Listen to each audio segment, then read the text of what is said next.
একটা হাদিস সেদিন আমরা জানলাম, সেটা হলো যখন মানুষ ঘুমায় তখন শয়তান চলে আসে কাছে, মানে সবার সাথে একটা করে শয়তান আছে, ওই শয়তান চলে আসে, ওর নাম হচ্ছে কারিন, ওর নাম হচ্ছে কারিন, যেটা কোরআনে আছে।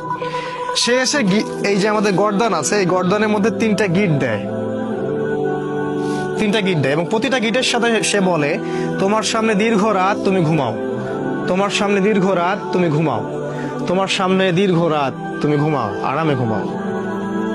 রাসূল সাল্লাল্লাহু আলাইহি ওয়াসাল্লাম বলছেন, যখন বান্দা যদি ফজরের আজান শুনে উঠে যায় তাহলে একটা গিট খুলে যায়, যদি সে ওযু করে তাহলে আরো একটা গিট খুলে যায়, আর যদি সে জামায়াতে এসে সালাত আদায় করে তাহলে তিনটা গিটই খুলে যায়।